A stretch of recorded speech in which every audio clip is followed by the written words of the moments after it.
Successful হয় অবশ্যই 840 double ধামাকা আসবে।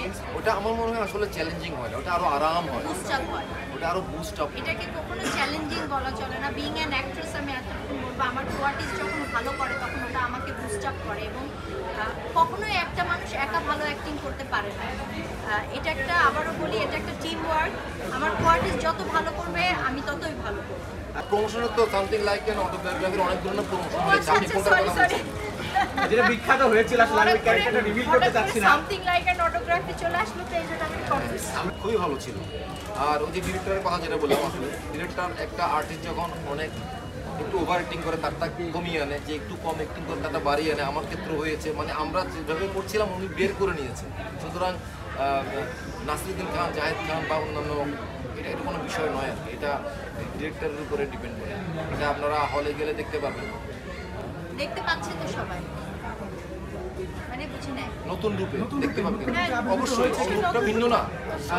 প্রথমত হচ্ছে যে এখানে 140 একটা- যেই জায়গায় থেমেছে না, না, আসলে। এক সেকেন্ড, এটা কিন্তু কোনো সিকুয়াল না। 420 ডাবল ধামাকা হচ্ছে 840, ইটস নট সিকুয়াল। এবং আমি আশা করছি যে ইন্সপায়ার করবে। হ্যাঁ, এটা আসলে ডিপেন্ড করছে অনেক কিছুর উপরে। যেহেতু এটা একটা পলিটিক্যাল স্যাটার, 420ও ছিল, 840ও পলিটিক্যাল স্যাটার, তারপরেরটা নিশ্চয়ই পলিটিক্যাল স্যাটার হবে। ওটাও ডিপেন্ড করছে যে দর্শক, সামাজিকতা, পারিপার্শ্বিকতা, রাজনীতি সব কিছু মিলিয়ে ডিপেন্ড করছে যে আমরা এর ডবল ধামাকা কবে নিয়ে আসবো। মানে রিলিজ হওয়া বা আমি যখন কাজ করে ফেলি এরপরে আসলে কোনো কিছু নিয়ে আমি চাপ নিই না। চাপ নিয়ে তো কোনো লাভও নাই, কিছু করারও নেই। এটা আমার শুধু একটা খেয়ালই থাকে যে আমি যে কাজটা করেছি এটা অডিয়েন্সের কাছে পৌঁছচ্ছে কিনা এবং অডিয়েন্স এটা কীভাবে রিসিভ করছে বা দর্শক বিনোদিত হচ্ছে কিনা, এটাই শুধু আমার, ওটা নিয়ে হয়তো একটু চাপে থাকে। এটা বিশেষ বিভিন্ন কারণে, যেমন পলিটিক্যাল স্যাটায়ার, এত বড় একটা ক্যানভাসের পলিটিক্যাল স্যাটায়ারে আমি কাজ করিনি, এটা প্রথম। বাংলাদেশে হয়নি, দিস দ্য ফার্স্ট টাইম কোনো পলিটিক্যাল স্যাটার এত বড় ক্যানভাসে হয়নি, সেই জায়গা থেকে একটু এক্সাইটমেন্ট আছে এবং আশা আছে এটা ভবিষ্যৎ নিয়ে।